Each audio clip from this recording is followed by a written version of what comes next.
My sister-in-law's prenatal scan revealed a fetal abnormality, but my mother was convinced her heaven-sent grandson was simply extraordinary. She force-fed my sister-in-law tonics every day and boasted about it to everyone she met. I used educational videos to persuade my sister-in-law to undergo the surgery. The surgery was a success, but it left my sister-in-law unable to conceive again. My mother threatened suicide to force my hand. And I had no choice but to give my daughter to my sister-in-law for adoption. From then on, I served in her household like a slave. Later, I became ill from overwork, only to be sold by my sister-in-law to the black market, where all my organs were harvested. Only after I died did I learn the truth. My sister-in-law was left infertile for life because my mother had overfed the deformed fetus, causing it to rupture her uterus long ago, under their relentless torment. My daughter sank into severe depression and was ultimately starved to death. I was reborn on the day my sister-in-law found out about the fetal abnormality. This time, I praised their precious grandson to the heavens. 1. My golden grandson's arrival is destined to be extraordinary. Those quack doctors are just jealous of our good fortune, scheming every which way to get rid of him. Master Jean said this child will one day command a military region. When that day comes, I'll be the general's grandmother. My mother, beaming with pride, handed the bowl of chicken soup to my sister-in-law. Instinctively, I tightened my grip on my daughter's hand. It was finally clear. I had been reborn. That day, my sister-in-law went to the hospital for a prenatal checkup. The results showed that the 4-month-old fetus was severely deformed. Even if it survived birth, it would be a child with missing limbs and severe intellectual disabilities. After consulting a Taoist priest who declared the baby a heaven-sent golden grandson, my mother stormed into the hospital and caused a huge scene. Drawing on knowledge from science videos I'd watched, I urged both of them to think it over carefully. My mother immediately turned around and slapped me across the face. You worthless drain on the family. Don't think I don't know you've been rotten to the core since you were a child. You gave birth to a useless girl yourself. And you can't stand to see anyone else have a precious golden grandson, can you? My sister-in-law glared at me with utter disgust. All that education was a complete waste. If you ask me, schools these days really need to add more moral education classes. From that day on, a steady stream of tonics, shark fin, bird's nest, chicken broth, was funneled into my sister-in-law's mouth. Her belly grew larger and larger, but it was a misshapen bulge on one side of her waist.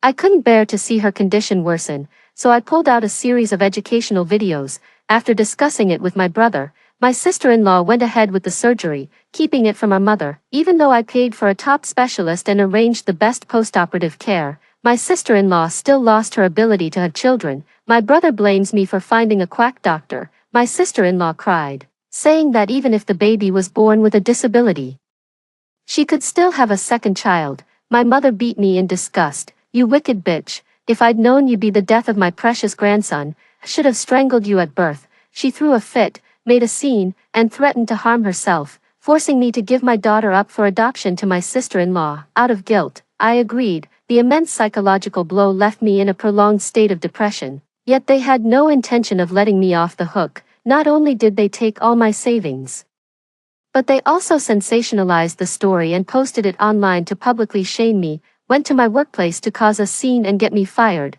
and didn't stop until I agreed to return to my sister-in-law's house and grovel to repay the debt. Back in those years, I survived on the coldest leftovers and lived in the filthiest basement, working like a beast of burden. It wasn't until I was dragged to the black market and carved open that I learned the truth. My sister-in-law's lifelong infertility was because the deformed fetus, overfed by my mother, had long since ruptured her womb. If not for the timely intervention of a doctor, she likely would have died. After death, my spirit followed my sister-in-law home, watching as she leaned back on the sofa with a smug look, counting the money she got from selling my organs. If I had just waited a little longer, my son would have grown up to be a fine man. I could have been the mother of a general. That wretched girl was jealous of me, I'm sure of it. She must have hired someone to take my precious grandson away and then had the gall to have my womb removed out of pure spite. What's wrong with me getting a bit of money from her? She deserved it. My mother looked at the money with utter disdain. Just goes to show she's a worthless piece of trash. She wasn't even worth this much. She spun around and kicked my daughter. You little bitch. How dare you steal food from my dog? Ugh. I hope you starve. My sister-in-law viciously poured scalding oil into my daughter's mouth. then locked her in the storage room to starve to death. The memory of my daughter's gaunt, sallow face before she died filled my heart with a towering, all-consuming hatred. In this life, I will never again give anyone the chance to humiliate and abuse my daughter and me. Don't they just adore their precious golden grandson? Then let him come into this world without a hitch. I can't wait to see what kind of surprise their precious golden boy has in store for them, too. I snapped back to the present and flashed an ingratiating smile. So, does that make me the commander's aunt from now on, Mom? People these days are just rotten. They can't stand to see others doing well. I heard those doctors are even doing home visits for prenatal checkups. Who knows what they're really up to? Hearing this, my mother's eyes narrowed, and she started cursing. Pa, how dare they? If anyone lays a finger on my precious grandson, I'll fight them to the death, and I've memorized the faces of every doctor from today. When my grandson becomes a general, he'll make them pay, those quacks. From now on, you keep that door locked tight. If you let any of those people in, you'll be sorry. I agreed without hesitation. The fact that they avoided seeing a doctor actually lowered the risk of exposure. How could I not be pleased? I used to have a great job with a bright future. In this lifetime, I won't let anyone ruin me again. After staying home for 2 days, I suggested going back to work to earn money for her precious grandson's nutritional supplements. My sister-in-law thought for a moment, then agreed as if bestowing a great favor. With your worthless constitution, you've been soaking up the good fortune from my precious grandson just by being near me these past few days. The least you can do is buy me some tonics. I want only the finest bird's nest and shark fin. Don't you dare try to fob me off with cheap substitutes, or I'll throw you out and you'll never get another whiff of my grandson's good luck. I nodded obsequiously, eager to feed her the very best, wanting nothing more than to fatten up that monstrous thing. That very night, as if to prove my resolve, I bought a whole pile of nutritional supplements and 4 or 5 large durians.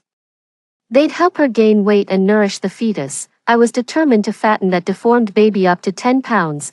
Anything less would be a waste of all my effort. My mother stewed half of those supplements that same evening, watching my sister-in-law eat with such greasy-lipped gusto. I went back to my room and slept soundly. In the days that followed, just like in my previous life, my mother prepared a different, nutrient-rich meal for my sister-in-law every single day. My sister-in-law was visibly ballooning in size. Her thighs were pressed together with no gap, her face was bloated with flesh, and the deformed fetus constantly strained her side, forcing her to walk with a lurch. She looked like a complete monster. My mother grew more pleased with each passing day, feeding my sister-in-law empty promises. Just look at how unique my precious grandson is, the master said. The more unique, the more noble. Let's see who can compare with us, encouraged by my mother. My sister-in-law ate more and more, eventually consuming enough for 7 or 8 people in a single meal. When she was 7 months along, she suddenly had difficulty breathing. My mother, in a panic, called the whole family back home. My brother was sweating profusely in his panic. Mom, Wanxia is suffering so much she's at death's door. Shouldn't we take her to the hospital? My mother was worried the hospital staff might be incompetent, but seeing my sister-in-law's labored breathing, she began to waver. Mom, are you trying to send our golden heir to his death? I demanded sharply. Our family line has been single for generations. He's our only hope to bring honor to our ancestors. If something goes wrong at the hospital, how could you ever face our forefathers? If my father knew about this from beyond the grave, he'd come back as a ghost to divorce you, dead or alive. My mother was most afraid of my father. Her face turned deathly pale. What do we do then? Could Wanxia be in danger? I spoke up. They say when you're far along in the pregnancy, it puts pressure on your organs. You've been feeding sister-in-law so much, she's stuffed and can't breathe properly. Try a fasting therapy. If an illness isn't cured, it's because you haven't starved it enough. In my past life, when my daughter got a fever from being scalded by sister-in-law, that's exactly what she said. In the end, she starved my daughter to death. That deformed fetus has been coddled long enough. It's time she paid some of that debt back. With an appetite that big, a little starvation should be a real treat for her. My mother was initially worried about starving her precious grandson, but after 2 days, when my sister-in-law could finally breathe easily, she was convinced. She started strictly controlling her diet. It went from a bowl per meal to 1 meal a day, sometimes just a single apple. Every time my sister-in-law tried to win my sympathy with her pitiful stories, I would coldly shut her down. If you can't even handle this little hardship, What future grandchild would ever want to call you mother? I thought things would continue to go smoothly from there. But when my sister-in-law was over 9 months along, community health workers suddenly showed up for a home visit. The truth about the deformed fetus can't be kept hidden any longer. 3. When I rushed back home, my mother had just scooped filthy water from the toilet and drenched the doctors with it. You damned bastards, you black-hearted lot are clearly up to no good, trying to harm my precious grandson. I curse your ancestors for 18 generations. All you've managed to produce are a bunch of useless little runts, and now you're just jealous of someone else's golden boy who's destined for greatness. Mark my words, when my grandson makes it big, you'll all be out of a job.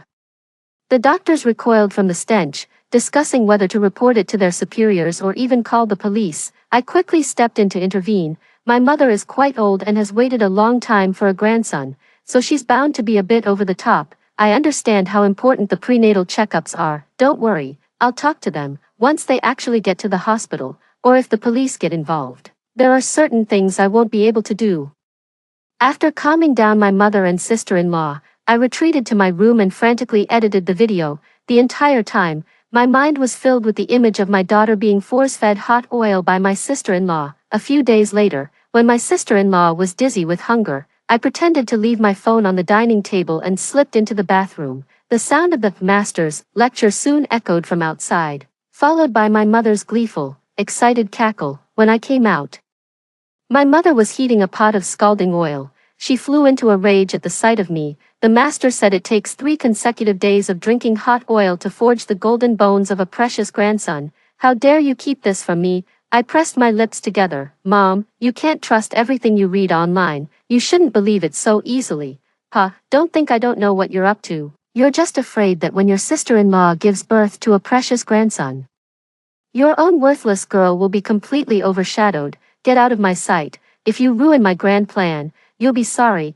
I pretended to be scared and hid to the side, watching as my mother carried a pot of scalding oil into my sister-in-law's room. Moments later, my sister-in-law came running out in tears. She had lost a lot of weight over the past 2 months. Her eyes were sunken and bulging, and her waist was twisted to one side by the massive, malformed fetus, making her look like a terrifying monster. My sister-in-law pleaded with me for help. If I'm forced to drink this scalding oil, I'll die. Please, little sister, save me. Ha, so she does know that drinking boiling oil can kill a person. Did she show even a shred of mercy back then when my daughter was begging her in tears? My gaze was icy. Mom always has her reasons for what she does. You've put up with it for so long, sister-in-law. You might as well hold on a little longer. Just then, my mother and my brother came chasing out after us. My brother pinned my sister-in-law down. You bitch, he snarled. If you ruin my son's golden bones, I'll skin you alive. My sister-in-law sobbed, her face streaked with tears and snot. Husband, please, I can't, I'll die. My mother rushed over and slapped her across the face.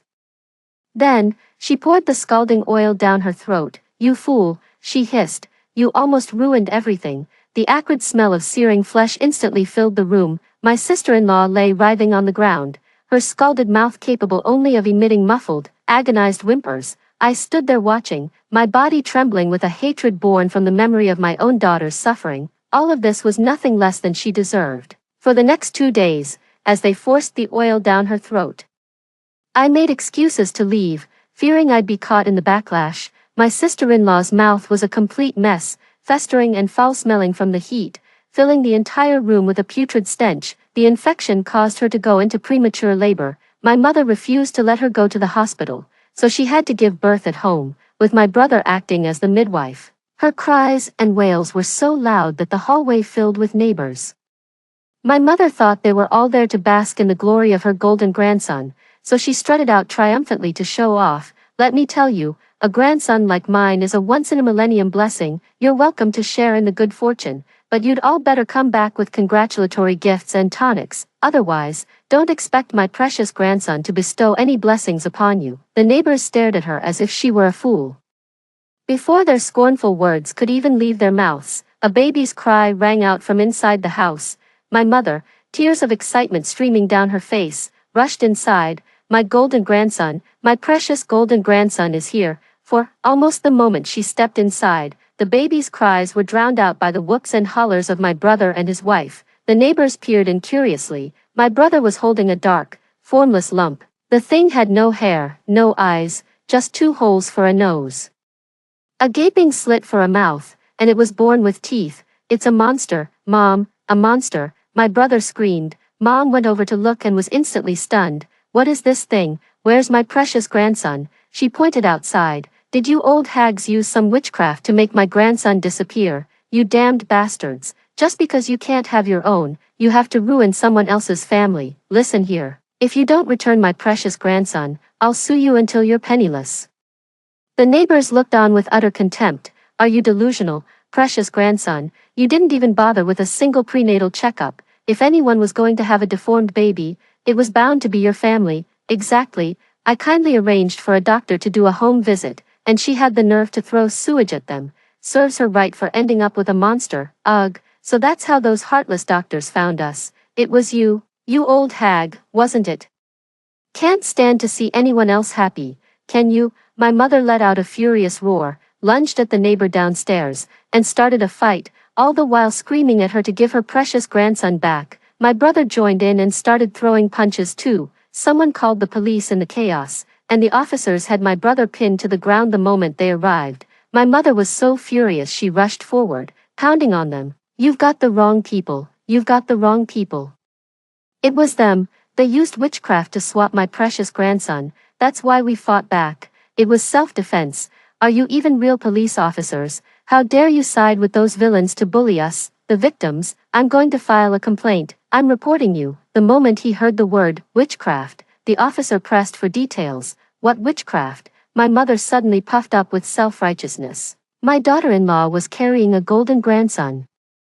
A once-in-a-millennium treasure destined to be a general. I nurtured him for so long, and what came out was a monster. If it weren't for those jealous old hags casting spells, where did my golden grandson go? She even couldn't resist boasting about the process of force-feeding oil to her sister-in-law. The police officer listened with a deeply furrowed brow. Ma'am, you are now not only suspected of assaulting your neighbor but also of abusing your daughter-in-law. If she pursues legal action, you will be held legally responsible. How dare she? My son paid good money to marry her, so she belongs to our family now. We can treat her however we please. If she dares to utter a single word of protest, I'll have my son divorce her on the spot. Confronted with her utterly vile and rotten mindset, the officers chose not to engage further and simply escorted them to the police station. As for my sister-in-law and the deformed fetus, they were rushed to the hospital. Just like in her previous life, the deformed fetus ruptured her uterus, and the hospital had to perform a complete hysterectomy. I rushed back to the office and immediately launched a new project. I wrote a short script based on my mother and her crew, and even set up a temporary news team. Given the level of drama they're capable of, with the right handling, this could become a major news story. Sis-Min, we've finished gathering material from the hospital. My assistant, who knows about my relationship with them, hesitated. Are you sure you want to publish this? I said, it's either me exposing them, or them taking me down. So, should I do it or not? My assistant nodded. Do it. Just as I predicted, the news about the deformed fetus instantly shot to the top of the trending charts. My performance metrics for the next 6 months were practically guaranteed, just as my assistant and I were discussing the next move. The phone rang. It was a call from the police station. I answered, and my mother's frantic, fragmented shouting came through the line. The officer on the phone cleared his throat. Wang Min, you are suspected of inciting others to abuse your sister-in-law. Please come to the station as soon as possible to cooperate with the investigation. 5. I dropped everything and rushed over. My mother, as if spotting a perfect scapegoat, pointed at me and started talking. It's her. She was the one who insisted on showing me some master's video, claiming that drinking hot oil would forge my golden grandson's golden bones. Officer, arrest her and let me go. You worthless girl. Are you jealous of your sister-in-law? Is that why you used this method to get rid of my golden grandson? I couldn't be bothered to argue with her. I simply handed a video account over to the police officer. I make videos debunking feudal superstitions, the video my mom mentioned. I had just debunked it. She peeked at my video while I was in the bathroom and thought I was deliberately keeping it from her. Officer, I tried to reason with my mom, but when she gets like this, she's even burned me before. I held out my hand. The burn I got from cooking a couple of days ago was the perfect piece of evidence. My mom completely lost it. She rushed over and started clawing and hitting me. You wretched girl, you harmed my grandson and won't even admit it. My precious, golden grandson was taken from me because of your scalding carelessness. That was a once-in-a-millennium golden heir. Just because you gave birth to a worthless girl, you can't stand to see us happy. Can you, you vicious woman? I'm cutting ties with you. Fine. From now on, you go your way and I'll go mine. I am no longer your daughter. I seized the moment to roar, more than eager to sever our relationship. The moment the police officers pulled us apart, I flung my sister-in-law's old prenatal checkup reports in my mother's face in an act of pure spite. Just look for yourself. It's obvious my sister-in-law is carrying a deformed fetus. Mom spat out. Pa, don't think I'm just some old lady who doesn't know reports can be faked. I wondered why those doctors were saying such things. Turns out they're all in cahoots with you. You ungrateful wretch, after all we've done raising you, you turn around and betray your own family. Just wait until your older brother gets out, they'll finish you off. After several rounds of this back and forth, my mother's stance successfully cleared my name. The officer just took a brief statement from me and let me go. I went to see my sister-in-law and secretly planted a pinhole camera in her bag. After the news about the deformed fetus went viral, our company had already shot a related short drama in advance, aiming to release it as soon as possible to capture more traffic. While I was editing the short drama, I checked the pinhole camera feed and found the scene had shifted to a home setting. That deformed baby is wailing. My mother exploded in rage. Cry, cry, cry. It's giving me a splitting headache. You useless thing. You lost my precious grandson and then deliberately brought this monster into the world to disgust me. Watch it. Or I'll have my son divorce you. My sister-in-law sobbed and turned to beg my brother. Dezhuang, you can't divorce me. The baby is crying because it's hungry. Why don't we buy some formula? Pa, my brother slapped her across the face. You gave birth to this piece of trash, and now you're a barren hen. How dare you ask me for milk powder? Find my son and bring him back. Do that, and you'll get your share of the powder, not just his. If you don't find him, you can just wait to die. Hearing this, my sister-in-law nodded frantically, as if possessed. I know it. It must be that bitch Shang Min. She was jealous of me, so she took my son. My precious grandson was so lively in my belly. There's no way he could have turned into this deformed thing. Let's find that bitch Shang Min and bring her back for questioning. We'll get to the truth for sure. Honey, get the rope, the club, and the shears ready. I have plenty of ways to make her talk. After saying that, my sister-in-law tossed the deformed fetus aside and went to rummage for her phone. I took a slow sip of my coffee and looked down to see my sister-in-law's call coming in. Zhang Min, I've talked to Mom. She says she'll forgive you, as long as you come back and take care of her for a few days. 6. Watching her vicious face on the video, I was reminded of how she dragged out and discarded my daughter's emaciated body. Hatred churned in my heart, yet my voice was filled with feigned delight. Sis, are you serious? Of course I am, she said. When I let you share in the good fortune of my golden grandson, I didn't ask for anything in return. Why would I lie to you now?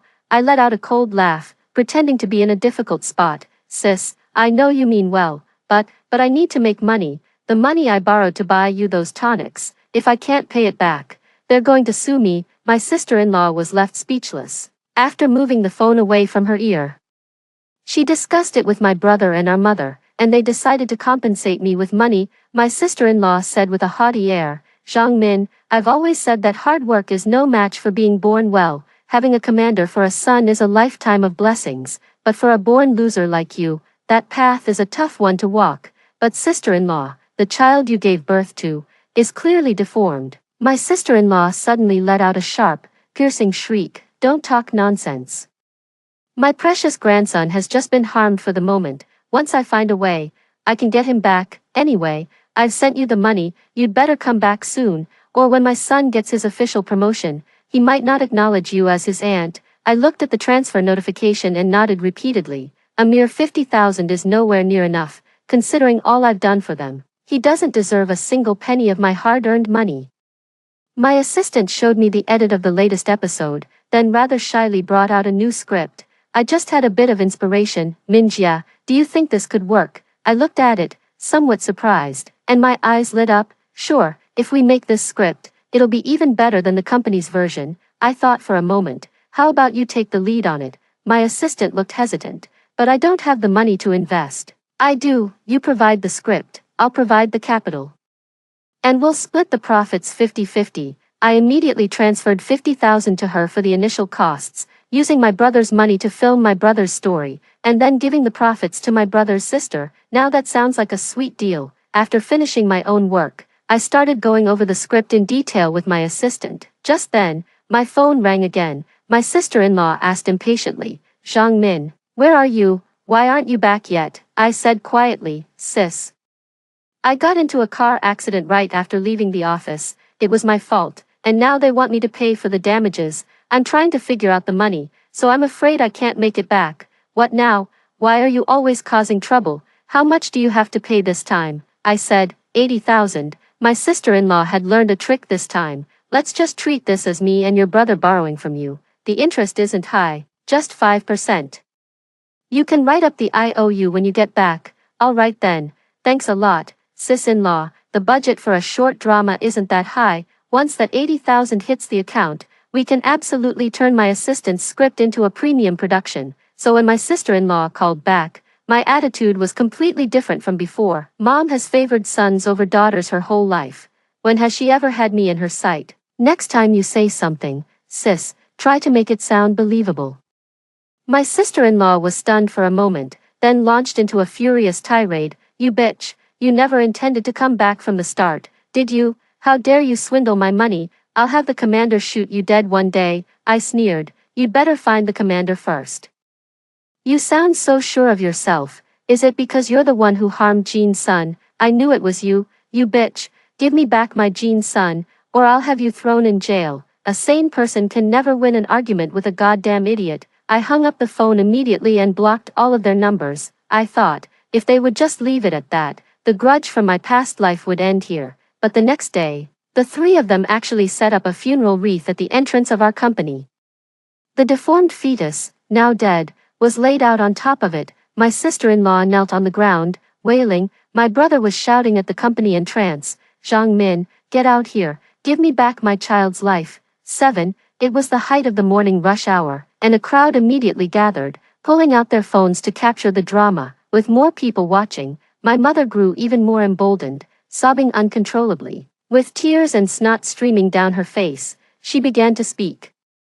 "The daughter I raised has turned her back on me. Not only has she never given me a cent of the money she earns, but she has also maliciously harmed my precious grandson. What a wonderful child he was, the hope of our family, and she just went and killed him. I beg you all to help us get justice, to ensure Zhang Min receives the punishment she deserves. As a mother, I thank you all from the bottom of my heart." The malformed fetus was only half wrapped, so the onlookers couldn't make out its full shape. Instantly enraged, they stopped eating their breakfasts and started hurling it towards our company's entrance. My boss was furious and called me in for a talk, while my assistant watched me with a worried look the whole time. I teased them, "What's this?" afraid I might do something drastic. "Minjia, please, you mustn't do anything rash." "Well, if someone's coming to hand me money, why on earth would I be upset?"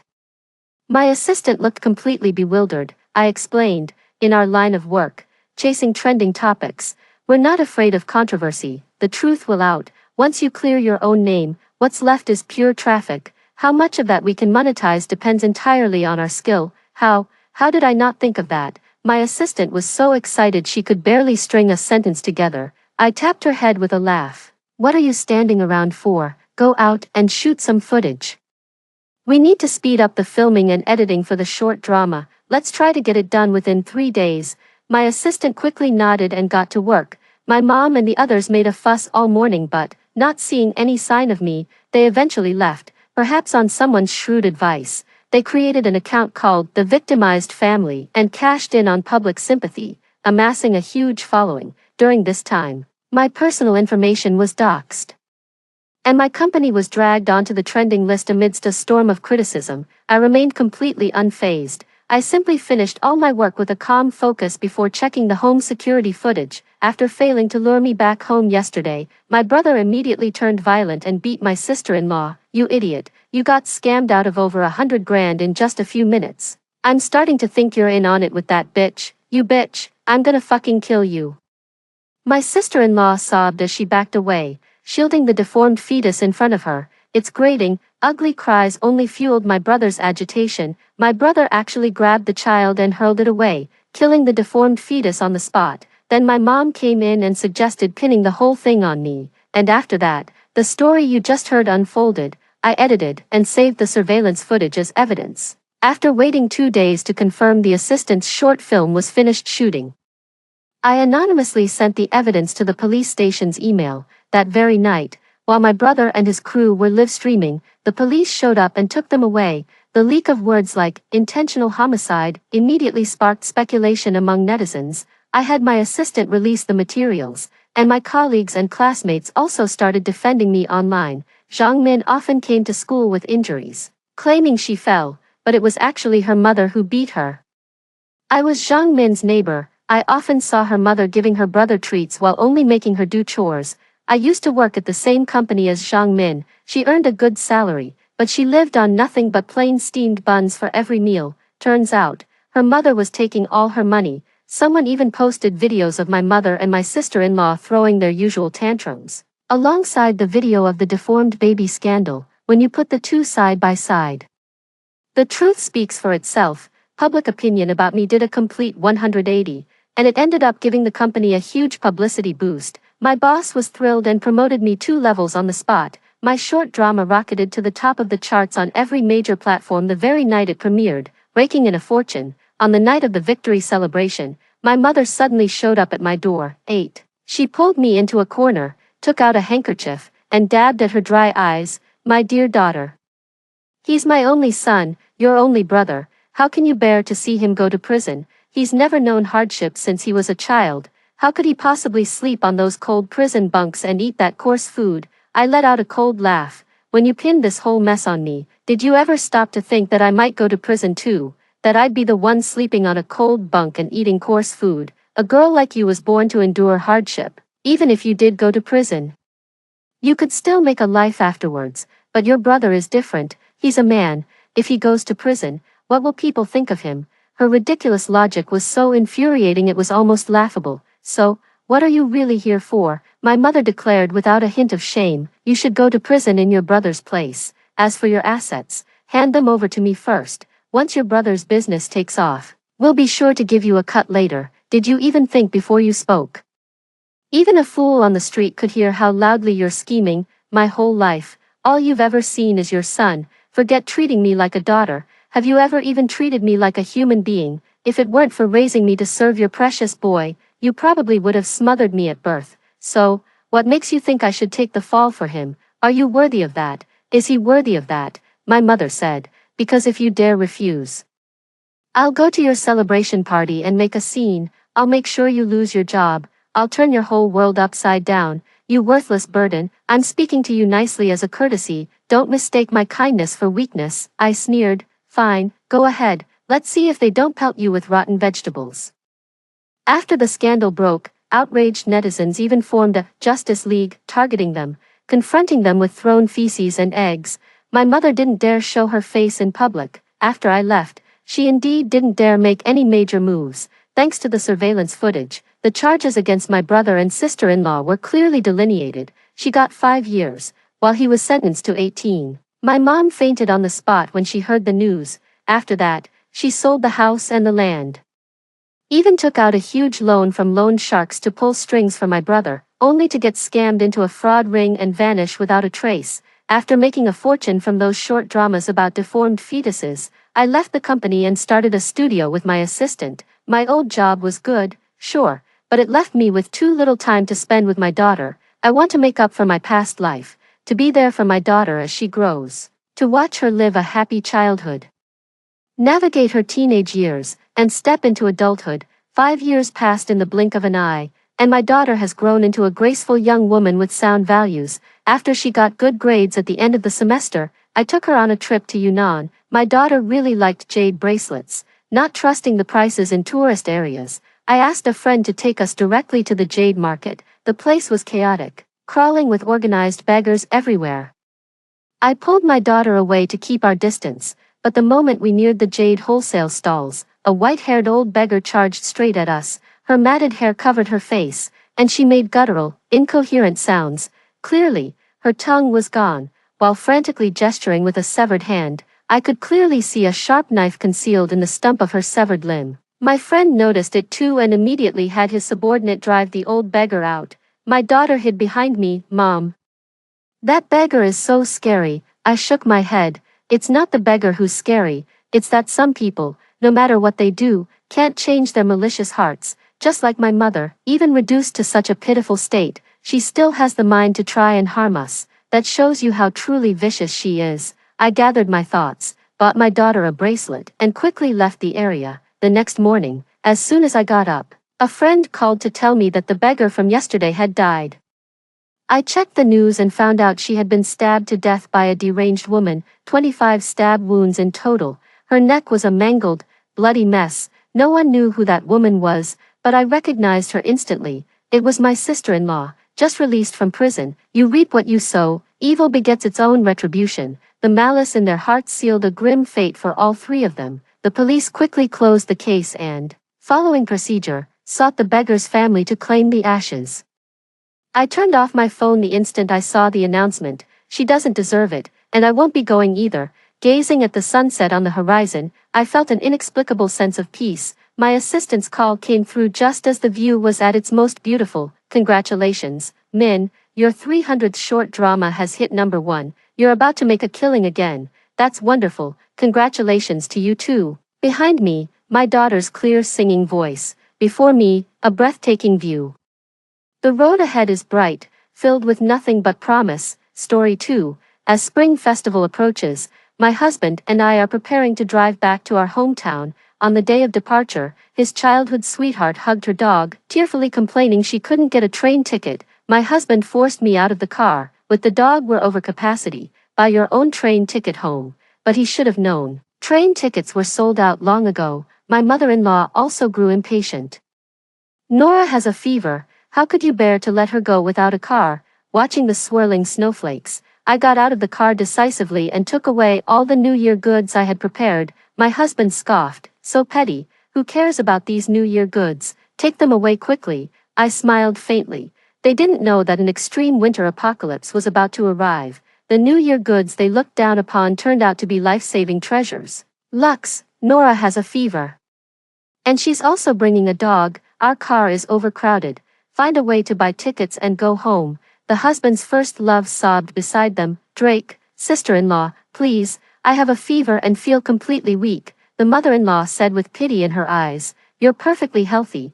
Why fight for a spot with someone who's sick? I was loading New Year goods into the trunk when I stopped upon hearing this. All tickets are sold out now. How am I supposed to get back? My husband avoided eye contact.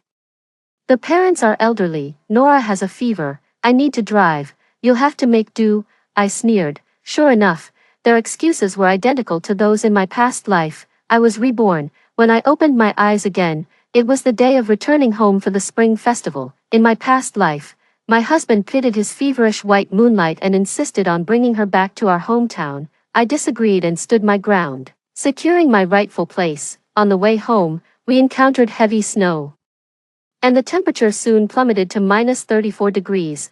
Many returning vehicles were stranded on the highway, unable to move forward. Fortunately, I had bought plenty of New Year goods, including 2 new quilts. With these supplies, our family survived for 5 days. Later, my husband received a phone call and shouted at me, "It's all because of your cold-blooded and unreasonable attitude that Nora froze to death. If she had gotten in my car, she wouldn't have died." My husband harbored extreme resentment towards me, and with food becoming increasingly scarce, he and my in-laws decided to secretly kill me. In my final moments, I begged and pleaded with him, hoping he would spare my life. My husband stepped on my face, his expression twisted with rage. With you dead, there's one less mouth to feed, and we can last a few more days. You killed Nora, now you'll pay with your life. Answer me. Do you agree or not? My husband's words snapped me back to reality.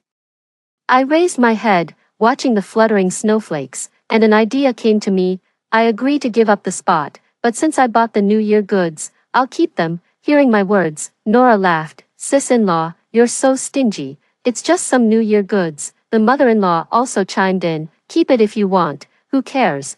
When we get back home, I'll buy new ones, more expensive than yours. I sneered inwardly. The New Year goods and supplies they now looked down upon would become life-saving treasures in the snowstorm apocalypse. Before leaving, Nora whispered in my ear, "Sis-in-Law, Drake still cares more about me. You're jealous, aren't you?" Jealous, watching them drive off cheerfully toward their doom. What exactly do I have to be jealous about? After my husband's family drove away, I gazed at the increasingly heavy snow and fell into deep thought. Time was running out for me. 2 days, at most 2 days, before many cities would be engulfed in snow disasters. I chose to stay locally, abandoning the idea of returning to my hometown. I quickly called my parents and sent them a checklist of supplies needed for extreme cold weather, faced with items like a hand-crank generator and solar panels. My father was puzzled but agreed to prepare as I requested, which made me breathe a sigh of relief. The only car at home was taken by Drake, so I had no choice but to take a taxi. I need to stock up on a lot of supplies. I died too early and don't know how long the apocalypse will last, so I can only choose to hoard more. This house is no longer safe to live in. I'm worried Drake's family didn't die on the highway and might come back. To be safe, I need to find a new place to stay, soon. I picked a location, my best friend's grandmother's countryside villa. The villa isn't too far from me, just a half-hour drive. My best friend's family had long since relocated to Hainan, leaving this villa abandoned for quite some time. I sought my best friend's permission and urged her to stock up on supplies as well. In the previous life, even places like Hainan experienced severe extreme cold weather. First, I went to the bank and withdrew the fixed deposit I had saved, totaling 200,000. Additionally, I borrowed from every possible lending platform within the repayment capacity of my house sale. With money in hand, I felt much more secure. I took a taxi to the largest local supermarket and purchased a lot of food. The apocalypse is coming. Staying at home is boring, and I urgently need the comfort of good food. Stocking up on provisions is a must. For food, I chose long-lasting staples like rice and flour, stocking 300 bags of each. Compressed biscuits can increase satiety, so I bought 10 boxes. Canned foods can be stored for a long time, and their processing methods maximize nutrient preservation. I bought 50 boxes of fruit, meat, and seafood cans. Instant noodles are essential, along with self-heating hot pots and such. I picked out flavors I could tolerate and bought 100 cases. Daily necessities can't be overlooked either. Must-have items like toilet paper and sanitary pads need to be stockpiled in bulk. I bought a 2-year supply. I stocked up on all kinds of seasonings and sugars. I also purchased snacks like nuts, chocolates, cookies, and potato chips. And of course, happy fat water is absolutely essential. Water resources are important. I bought a single-person annual supply of mineral water and ordered simple water purification equipment online, which will arrive tomorrow via same-city delivery. Considering future emergency lighting needs, I bought another box of candles. To avoid drawing attention, I purchased these items in several separate orders. Even so, I still heard others talking about it. It's snowing a little. Aren't you afraid these groceries will expire before you can use them all? Wearing a mask and keeping my head down, I didn't pay much attention. I'm no saint. I can't save everyone. Cured meats like bacon and sausages store well. I bought 100 pounds at the nearby market. Cold weather gear was the priority. I visited several stores to get hand-crank generators, solar panels, and solar power banks. Electricity can also be stockpiled. I bought 20 storage batteries along with solar panels, solving the most basic power supply issues for the future. I purchased several items like cold-proof tents, extreme cold down jackets, thermal clothing, self-heating blankets, insulated sleeping bags, and warm masks for clothing. I didn't have time to try them on, so I bought 2 larger sizes each. The snow outside is getting heavier, already reaching mid-calf depth. Checking the time, it's 5:30 p.m. I don't have much time left. The area around my best friend's grandmother's villa is deserted, so the chance of being discovered is low. However, to prevent potential intrusions later, I paid extra to hire workers to renovate the villa, install a sturdier main door, and set up surveillance cameras both inside and out. I've also prepared some self-defense items. To prepare for potential illnesses, I visited several pharmacies and stocked up on necessary medications, antibiotics, cold medicine, bandages, etc. I even bought 10 boxes of heating pads. It took until the next day to gather all the supplies. The city was buried under heavy snow, with drifts reaching thigh-high. and temperatures had plummeted to -38 degrees. The driver had already stopped working. And I prepared the last batch of supplies before moving into the suburban villa. The city was still functioning normally. I turned on the warm air conditioning, creating a cozy atmosphere that sharply contrasted with the cold outside. While eating steak and watching a variety show, I received a video call from Drake. "Honey, please save me quickly, I'm about to die." I didn't respond to him. Drake turned on the camera. "I'm not lying to you. Are you on the road? It's so cold, I can't stand it. And the highway is completely jammed, cars everywhere." I wrapped myself tighter in the blanket, feeling warm. "What do you want me to do?"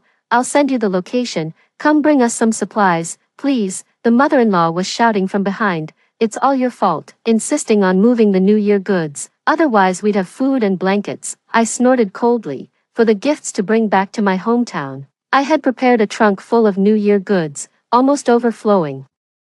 My father-in-law also sighed. If the baijiu were still in the car, a couple of sips could warm our stomachs. Facing the accusations from my in-laws, I retorted, "How am I supposed to deliver them? It's -40 degrees now. Going over there would be suicide." My husband Drake got angry and shouted, "You're on the train, aren't you, with food and warmth, with all those New Year goods? Bring some over to share. Your husband is freezing to death. Are you just going to stand by and watch?" My husband's first love Nora started crying again. Sis-in-Law must still blame me for taking her seat. "I had a fever, I didn't mean to." I nearly rolled my eyes hearing this. "Shut up, you damn green tea bitch. Since you're eyeing my husband so much, I'll just give him to you." "Sis-in-Law, you've misunderstood, too." I couldn't be bothered to argue with her. "Don't even think about me sending supplies. Whether you live or die is none of my business," Drake suddenly realized. "There's no sound on your end. Why aren't you turning on the camera? You're not on the train, are you? Don't tell me, you're at home." Drake gritted his teeth. "Great, we're starving on the highway while you're living it up at home. I have you to thank for this, my dear husband. Thank you for abandoning me, otherwise I'd be the one freezing to death stuck on the highway."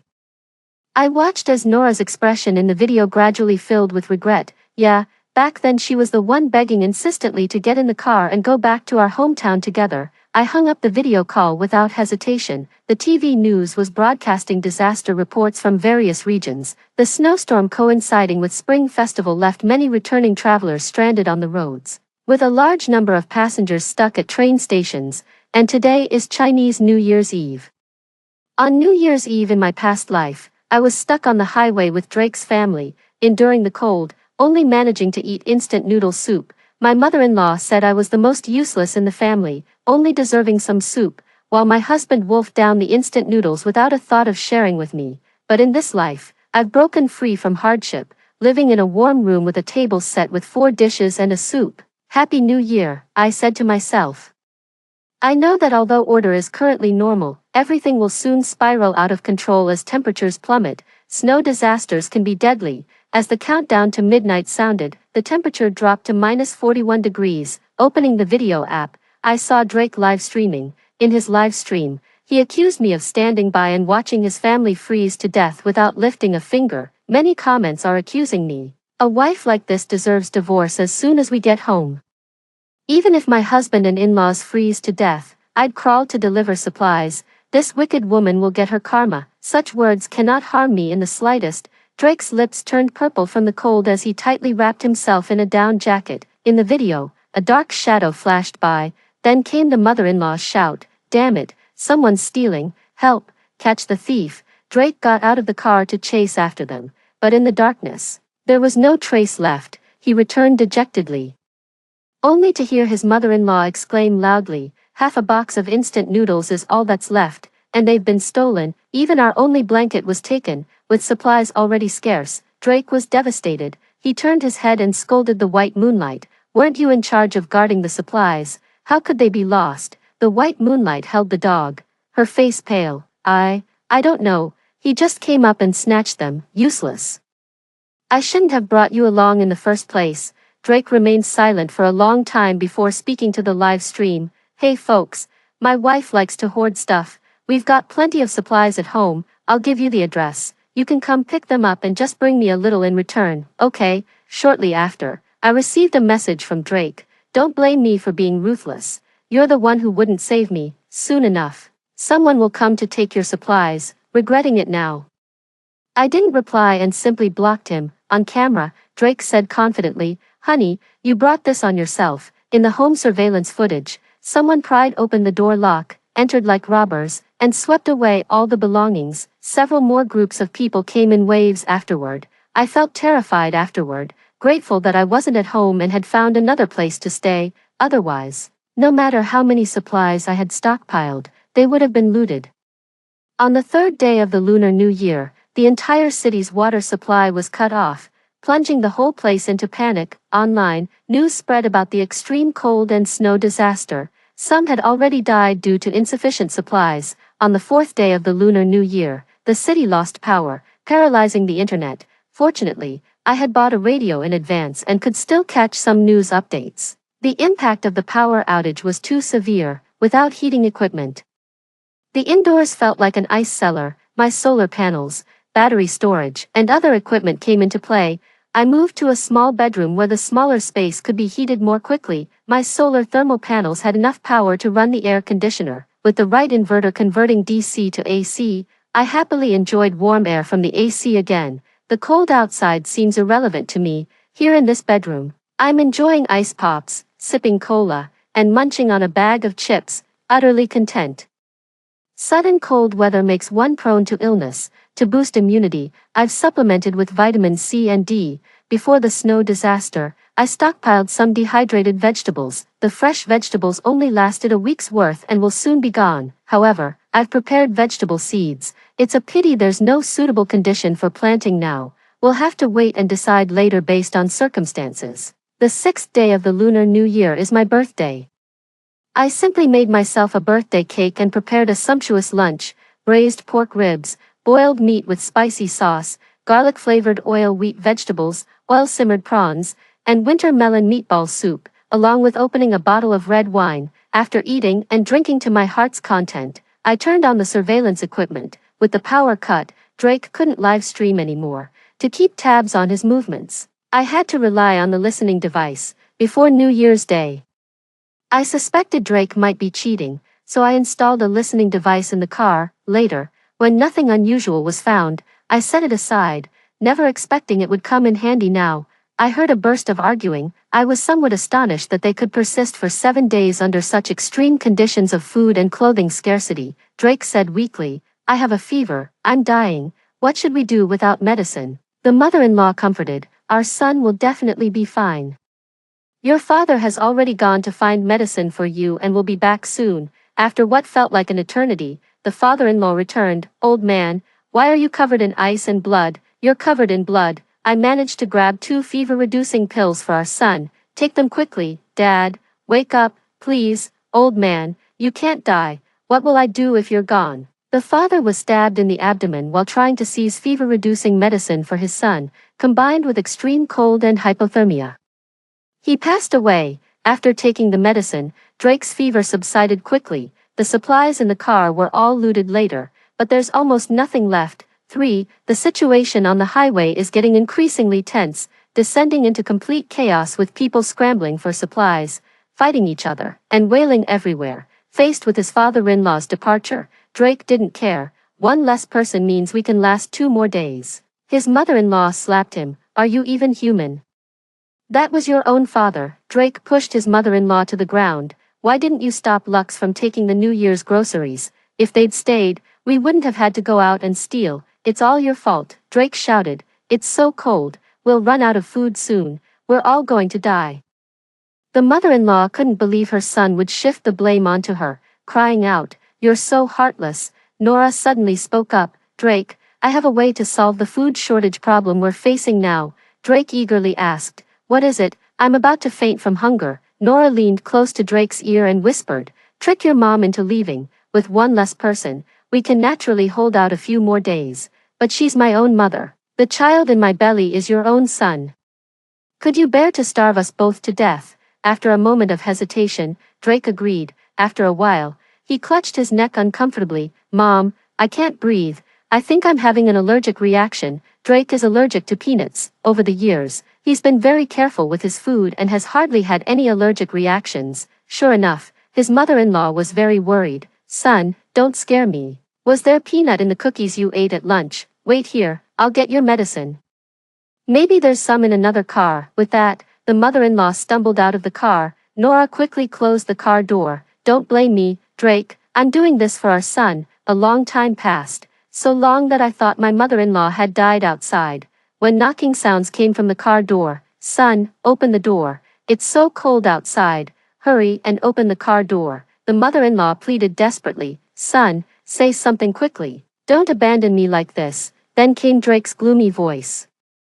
Mom, I have no choice but to leave you behind. I can't help it. Nora is carrying my child, and I can't abandon her. The food we've scavenged isn't enough anymore. Dad is already dead. Mom, without you, we might last a few more days. The mother-in-law's voice grew weaker. Ungrateful son, you heartless wolf. How could you deceive me? The mother-in-law desperately pounded on the car door, wailing in utter despair. Nora shouted, Auntie, you can't let your grandson starve to death, can you? This car door must not be opened. Later, the mother-in-law's voice grew fainter and fainter. Unbeknownst to Drake in the car, the mother-in-law was clutching a box of allergy medicine in her hand. She had endured knife-like cold to beg for it from other cars. Exhausted, she knelt and crawled back step by step, leaving a trail of blood behind her, still murmuring, with this medicine, my son will be saved. As the mother-in-law crawled outside the car, what greeted her was her own son's calculation and cold-bloodedness. The howling wind drowned out the old woman's words. Son, I've brought your medicine back. Clutching the medicine tightly, the old woman froze into an ice sculpture amidst the swirling snow. In the end, everything fell into complete silence. With no one paying her any attention, Nora opened the car door and quickly closed it again. Your mom froze to death. Drake buried his head and whimpered, Mom, don't blame me. I really had no choice. I have to survive. Nora is still carrying your grandson in her belly, Nora said smugly. Isn't that right? The ultrasound says I'm having a boy who can carry on your family line. Go hurry up and divorce your wife. Drake agreed. With so many people rushing to steal her supplies, she must be long dead by now. The house and savings will all be ours. Listening to these two people scheming, my heart sank little by little. No wonder my mother-in-law and Drake cared so much about Nora, even leaving me behind to take Nora back to their hometown. They were worried something might happen to the precious grandson in her womb. Indeed, a woman's intuition is accurate. Drake really did cheat, but he was so secretive about it that I hadn't uncovered it before. These two despicable people even got pregnant. They thought I was dead so they could rightfully seize my property. What a well-calculated plan. Thinking back to when I married down to Drake, there was no bride price, no property, and even the down payment for this place we live in now came from my own pocket. I must have been out of my mind to fall for such a psychopathic social climber. I opened the cabinet and angrily devoured a bag of chocolates. Drake will get his karma. He'll freeze to death outside sooner or later. I occasionally listened to the surveillance device for a while each day to keep tabs on Drake's movements. Relying on his superior physical condition, Drake robbed supplies from other vehicles several more times. With the stolen food and blankets, Drake and Nora managed to hold on for several more days. As the robberies continued, the food and other vehicles became increasingly scarce. Many vehicles already had people inside who had frozen or starved to death. Just as Drake was sinking into despair, the sound of a helicopter came from above. The government had sent rescue teams. The loudspeaker broadcasted the rescue rules: priority for the elderly, children, sick, disabled, and pregnant. Others wait where you are. We won't abandon anyone. But everyone knew whether they'd survive until the next rescue was an unknown. There weren't many survivors left, and everyone was scrambling to board the aircraft. Nora looked at Drake. Drake, I'm pregnant. I can get on the helicopter. What about you? Indeed, Drake was a healthy man. This helicopter wasn't meant for him. I underestimated Drake's determination. He pulled out a knife and slashed down at his left arm. With a dull thud, Nora screamed, so much blood. Drake, why did you cut yourself? Drake laughed. Disabled people can board planes. I need to go back and see if Lux is dead or not. My heart sank. Drake was coming back. I heard on the radio that the government has set up temporary relief stations for these rescue workers, distributing food to each person, though not much, with careful rationing. It could last about a week. The relief stations aren't meant for long-term stay. Eventually, everyone must return to their own homes. From the surveillance footage, I saw Drake and Nora returning. Drake had his arm in a sling. Both had long lost the neat appearance they had before returning home. Their clothes were faded beyond recognition, and they looked extremely weak, staggering as they walked. Drake was filled with regret. I really shouldn't have let others loot the supplies. The house was completely ransacked, but Drake still managed to find some food hidden in the kitchen corners, snacks I'd secretly stashed away when craving treats. Drake always tells me to diet. Unable to resist, I hid some snacks, never expecting they'd end up benefiting the looters. After thoroughly scavenging the house, Drake found several buckets of hot and sour noodles along with some chicken feet and other snacks. Drake muttered, "Luckily there's still some food left.